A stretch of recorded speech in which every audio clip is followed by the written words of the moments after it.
Hello, everyone, and welcome to heART Talk, episode 17. It has been a really hot week, and I'm looking forward to seeing all of you. Today, our guests are one of my oldest friends, Lynn Patterson. She's a poet, dancer, educator. And our second guest today is Malik Washington, who is a poet with his body as well as with his words. He's a dancer, choreographer, and performer.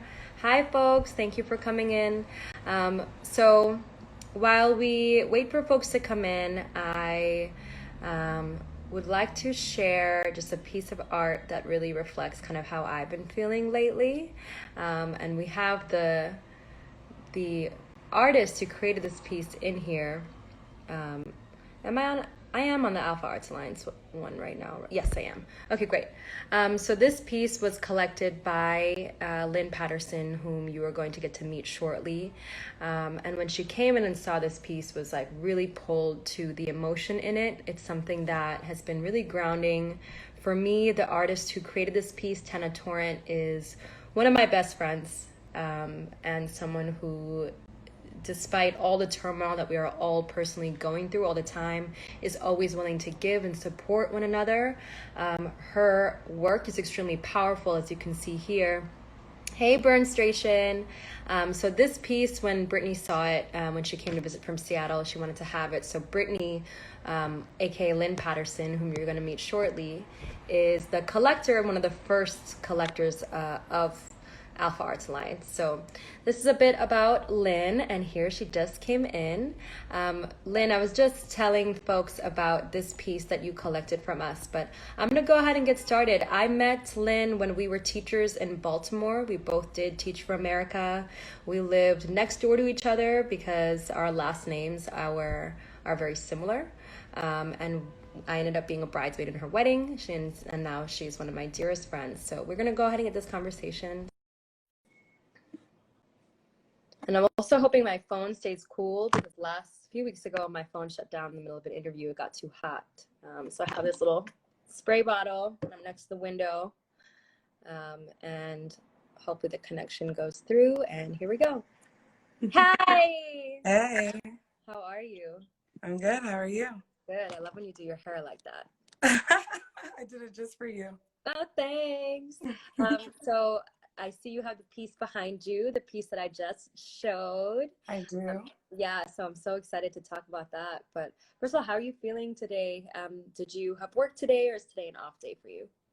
I definitely had work today. Okay. I'm working 2 jobs right now, so it's a little stressful.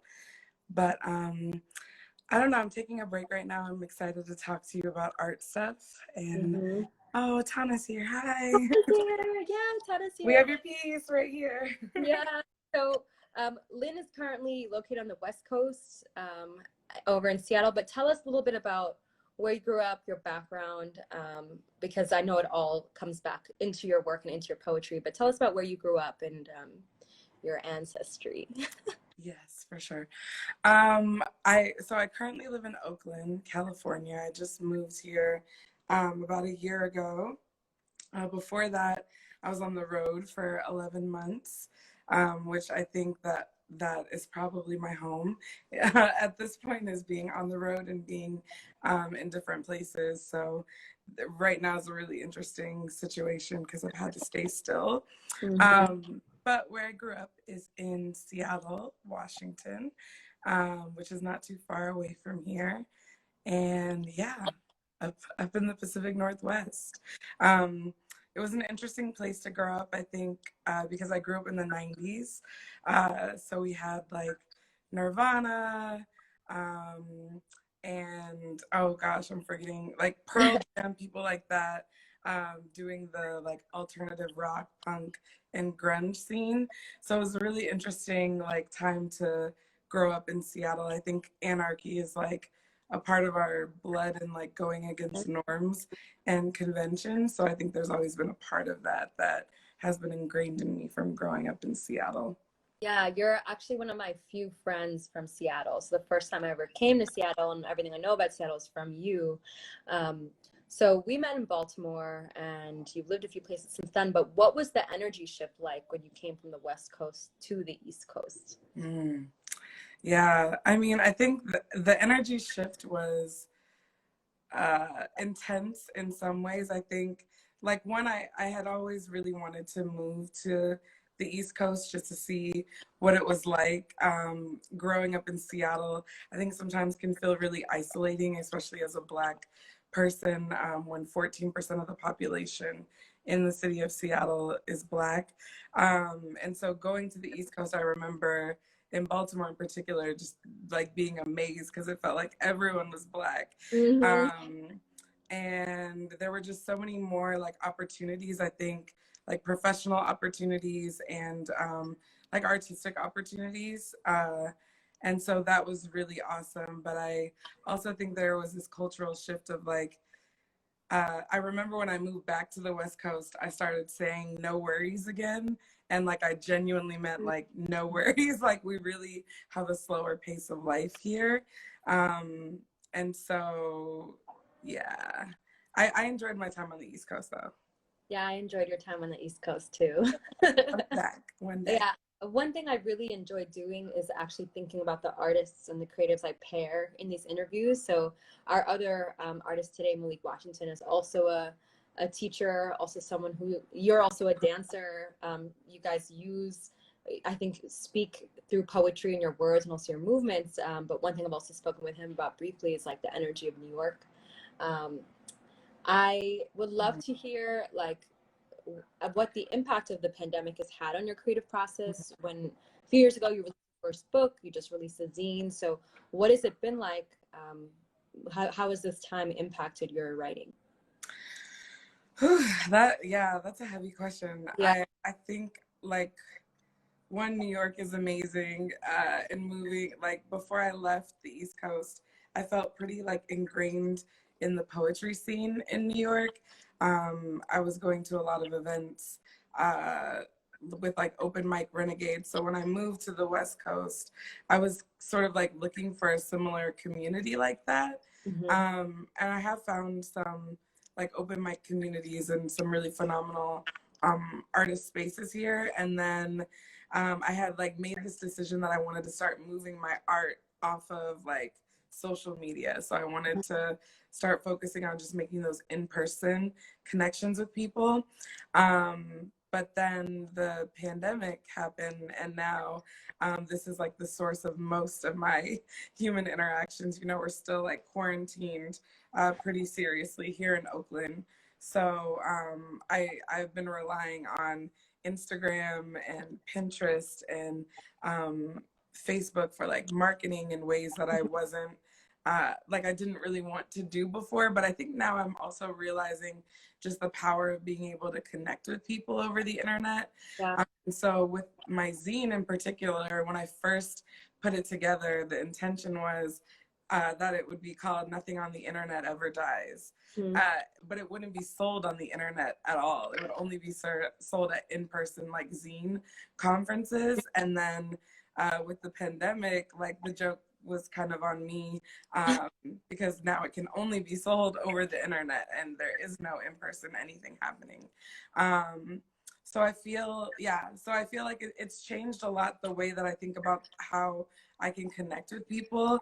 I feel really grateful for like the health of myself, my family, and others, and recognize that like, you know, people are sick and we're in a time where people are like dying. And so I think being able to bring things like art in particular into people's lives is ever like more important in a situation like this. Mm-hmm. Yeah, we have definitely talked a lot about like social media and having to harness social media now that both of our works shifted. Like we were both teachers. When we're teachers, you want to keep your shit off social media. Like you don't want your kids to know who you really are. So I know I've had experiences and you've had experiences where people have discovered things or interpreted us in a certain way, especially because we are female and the way that we are presenting on social media. We see that it drives engagement, but it's also part of the story we tell. So can you tell us a bit about the way you curate your social media page, you do a really great job of blending your poetry and art and also sharing yourself. So what's your process when you decide what to post? Oh, Boo, you're so sweet. You do, because I remember when you first started Oh, it, you were like, thanks. we were like, damn, you got like 3,000 followers. I was like, how? It's so funny. I heard like your spiel in the beginning, and it's like so interesting to talk to someone who you're such close friends with, like under this like creative like professional lens, because you've really seen my like evolution from being like a young teacher to being like a full-blown educator and like an artist now. And so like your question is funny because you've seen that like trajectory. And like vice versa as well. You know, you've had like some major shifts as well in the last few years. But I think one when I decided to start the Instagram page, I was in therapy, and my therapist asked me, "What do you do like as a coping mechanism to process your feelings?" And I told her that I write poetry, and I've always written poetry. I've been writing since I was in first grade. I went through something like very traumatic as a child, and it was one of the only ways I had to really like talk about my feelings. And so as I was in therapy and just processing it as a coping mechanism, I realized that I had never shared my poetry with anyone. And so there were all these like deep feelings that I was sort of holding on to, and not able to like move past because I was staying stuck in that. And Yeah. so I decided to start the Instagram page just sort of to like spew my rage into the ether. And like it was anonymous at first. Like I didn't have a name, I didn't have any pictures. It was just me like spewing my poetry out at people, and the response to it was just like really powerful.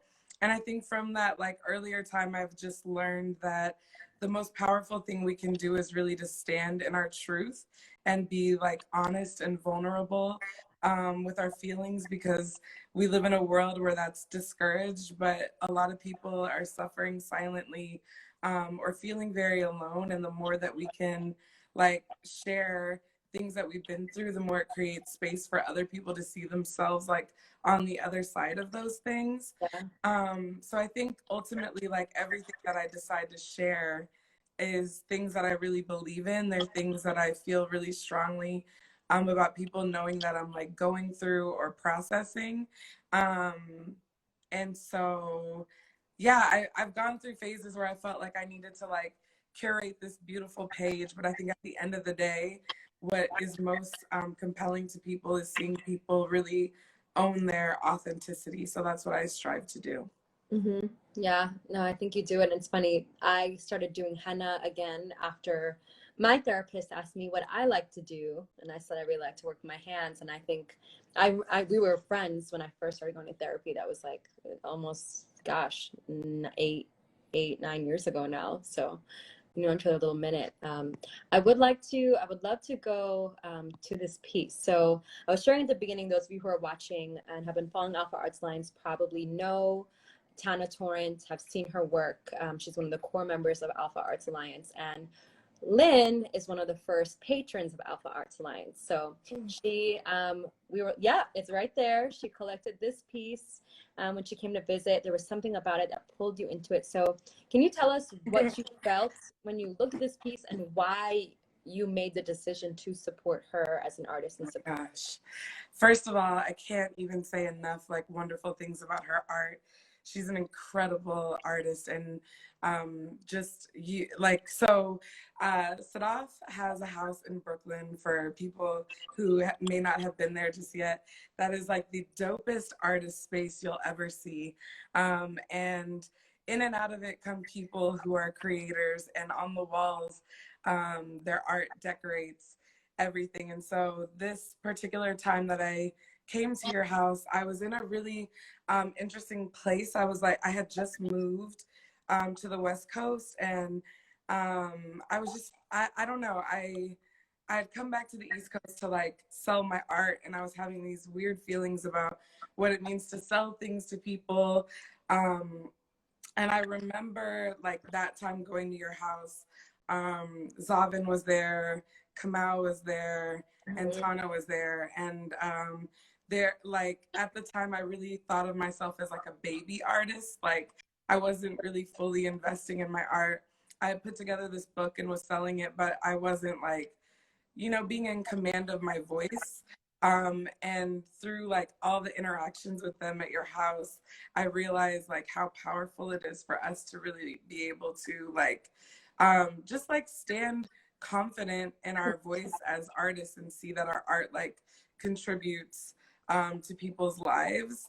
And it's like a sharing of energy. And so I just remember being like really drawn to Tana's energy and her like talking about her pieces. Yeah. And you had a piece that it was like black and there was a woman with different shapes around her. And initially that was the one that I was like, I want that one. But she had gifted it to you. And then I I looked like right above it and there was this painting and it just like the third eye, there's like a third eye, but it's not like in the middle, right on the forehead. And I Yeah. think it's just a good reminder of like one to keep your third eye in mind, but then also to really challenge like your perspective. It was the first time I'd ever seen someone like paint the third eye in a different place, like on the face. And so I sort of wanted that in my house as like a daily reminder. And I believe really firmly in investing in like upcoming artists and people whose work like really resonates with you. So I wanted a piece like that to decorate the walls of my house. Awesome. Well, thank you. It's like so special because I know for Tana and me, like I get emotionally attached to her pieces too. So it feels good when we know where the piece is going and that we get to still experience it and see it. But you had just published this book, Whisperings of the Wild and Wilting, and I want to talk about that. But I don't know if at the time I didn't realize this, but the colors of your cover actually mirror the colors in this painting. And so, Yeah. yeah, I find that at times we are drawn to different colors and palettes. So, first of all, can you tell us about the cover art? And because you brought, there's another artist that you've introduced me to, but how did you come about this cover art? And then tell us about this book. Yeah. Okay. Hold on. So Music pause. is that This Nazi is in her the cover. back? I love it. Was it a car going by? Yeah. Oh, I miss Brooklyn. Yeah, one of my friends, Chris, saw one of our 14-year-old students driving a car like full of 6 kids the other day. Oh He my was God. like, we were like, Kirsten, you drive? He was like, nope. Drove away. Yeah. Oh, hi, Ken. Good to see you. That is hilarious. Okay, so hold on. The question was, tell you about the cover art. Cover art, Okay, yeah. it's so funny the way connections happen. 'Cause I don't know if you know this, Sadaf, but so essentially I was putting together the cover and I was thinking really thoughtfully about typography for some reason. Like I've just been really into typography. It's a weird thing. But our mutual friend Kiko is also a typography nerd. And as we were in talks about like what typography would be best for the cover and what images would like, be important, I was explaining to him like what the theme of the book was. And the theme is around like a woman becoming and like a woman stepping into herself and just realizing how to like maintain her wildness as she like gets older and starts to fall into maybe more traditional like societal roles or doesn't. And he actually like through this typography conversation, he had a friend who was creating these like watercolor paintings of women who were unfinished. And so when I first started to see, Mariana is the cover artist name, when I first started to see her paintings, I was really drawn to all these like really like powerful stances she had women in that were also very vulnerable. And this whole idea of like being unfinished and still being beautiful. And so after seeing some of the art she had done, just like on her own in her studio, I commissioned her to create this piece for the cover. So Kiko was like really integral in connecting her and I. Awesome. But, Yeah. Awesome. And there, so the first publication that you had a poem in, there was an artist who had created the cover art.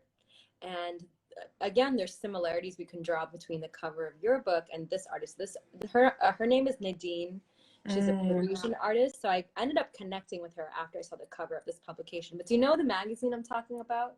Genre Urban Arts. Genre Urban Arts.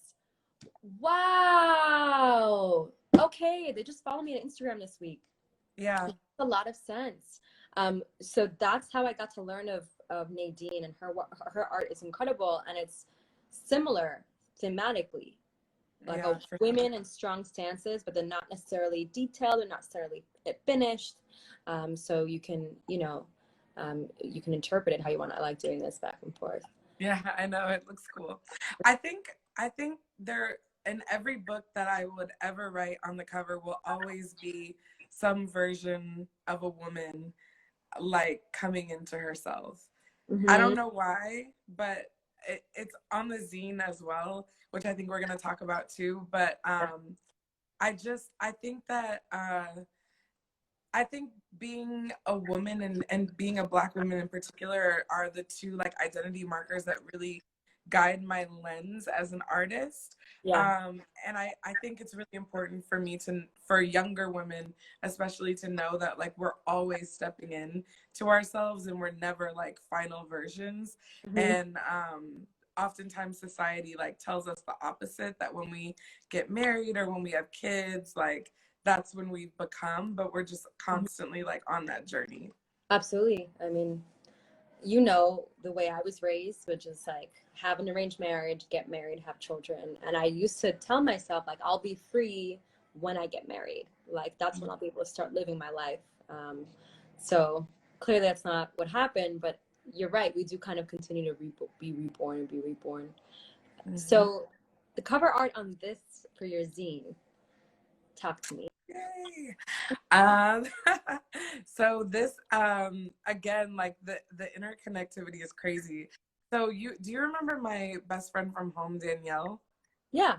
Her little sister is actually the one who did this cover. Lindsay. Her little sister, Brittany Carciano. Oh, okay. Yeah, Brittany Carciano. She's an artist from Seattle, who, this is her first book cover she's ever done. But her and I, for some reason, we just like vibe really well artistically. She did a set of prints for me that I like really loved and enjoyed. So when I got ready to do the zine cover, I knew that I really wanted to like work with her. And usually my like when I work with other artists, especially visual artists, like I try not to give too much detail. I try to give them like, this is how I want it to feel. And then like beautiful things have happened as a result of us just talking about what the intention is versus what I like want it to look like. So initially she came back with like 5 sketches. I have it right here, I'll show you. 5 sketches, and we were thinking that this like palmistry that's on the back would end up being the cover. The palmistry is like really detailed and it's cool, it's nice, but like both of us were like, it's not quite there yet. Like we couldn't figure out what was off about it. And we had settled in on the palmistry and we weren't able to like move forward. And she just said, like, I just need you to trust me. Give me like 2 hours. Let me put something together and I'm going to come back and we'll like go from there. And she came back with this design and immediately it was so different than anything we had talked about. But all of the things on the cover represent themes within the zine. And so it took us a while to get here, but I'm really happy with the finished product. Yeah, awesome. People were really happy with it. So your zine sold out like within a day. An hour. An hour. Your zine sold out within an hour. But we were lucky enough to get one for a giveaway, and the winner, he's not in here, sick fat tight. Yay! Some information, but I think we're lucky enough that we might get to hear. Frozen. Oh. I'm back. We might get to hear some poetry from you today. Yes. Yeah. Okay. Yes, you will. You will. Yeah. I think I'm gonna read. How much time do I have? Like, should Five, I? 5 minutes. Oh, okay, I'm good. I'm gonna read a poem that is called Classical Element. It's one of my favorite poems that I've ever written. Um, it was recently like brought back into my world by someone else actually reading it. Her name is Jessica at Siren Leach. And she just gave it new life and made me look at it a little differently. So I'm going to share it with you guys now. And is that from your book or zine, or it's a separate poem? Okay. Yeah. All right. Classical Element. Like air, you were taken with my stillness, my capacity to feel and be felt absent of touch. You took me in deep, exhaling all of your toxins, inhaling a freshness that flowed right to your heart. Sometimes my cool breeze could turn into a warm and chaotic wind. You sought to harness it, but the pressure and sheer force frightened and excited you simultaneously.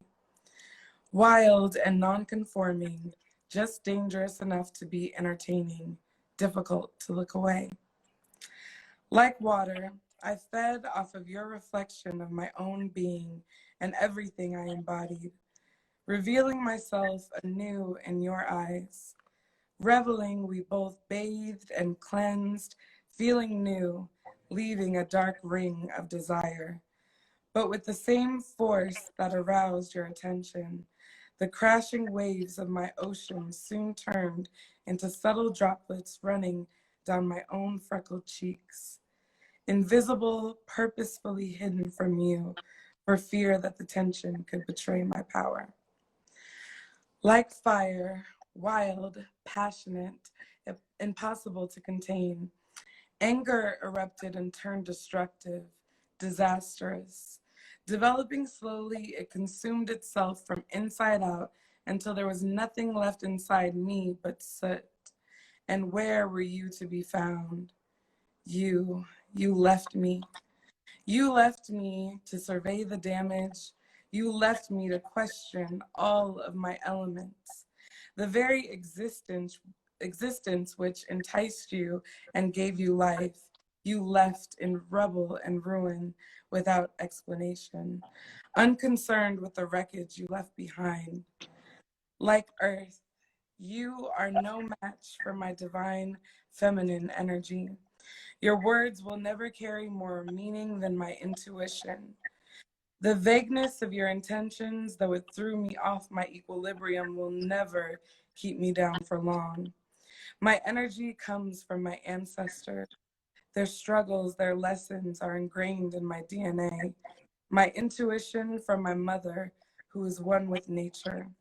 She cleanses, rebuilds, and destroys anything in her path.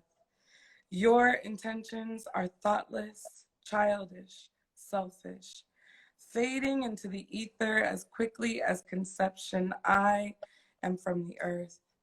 Bury me, I will sprout roots. I will reach to the sun, lift up my arms and rise. I am from the earth. Thank you. You know, Thank you. that's how I know you're one of my like ride or dies is our gardening club, Phoenix Summer. We have a theme of the day. Tomorrow it's herbs and affirmations, and Tuesday it's element. Nice. Yeah, Yeah. yeah. All the elements. So we have 1 minute, and so if anyone has any questions for Lynn, you can follow her at Poetry and Tings. It's tagged there. But I would like to leave on one last question, which is there a current word that you have been finding yourself gravitating towards? A word that you like keep seeing pop up that you might be playing with soon? I'd like to ask this question and I writers. love this. I think that's a great, yeah, I love it. Transmutation is the word that first comes to my mind. Mhm. I spoke a little bit about how my page started as a result of therapy and my understanding and realization that poetry is really an offering when it's shared with other people. Yeah. And I think transmutation artistically is just this idea that anything you invest your like creative energy into can become beautiful. And Yeah. so through that, we can take all of our pain, our suffering, our healing, our joy, and make it into something concrete and beautiful. And I think I'm learning to move through the darkness with transmutation. So that's my word. Awesome. And you know, Tana actually uses a lot of themes of transmutation in her work. So Love her. I love her. Love you. I, Thank I you so foresee that there much. will be more of her pieces in my house. I can't You wait. can tell. Yeah, Yeah, I would love that. yeah, I love it. Well, I love you very much. Thank you I so love much. you too. Yeah. Somebody asked real quick how long I've been doing poetry. I've been writing. Oh, hi. I've been writing since first grade, and I just recently started sharing within the last 3 years. Awesome. Yeah. Cool. Yeah. Okay. We'll talk to you soon. Bye. Love Bye. you. Love you. That was Lynn Patterson. You can follow her at Poetry and Tings. And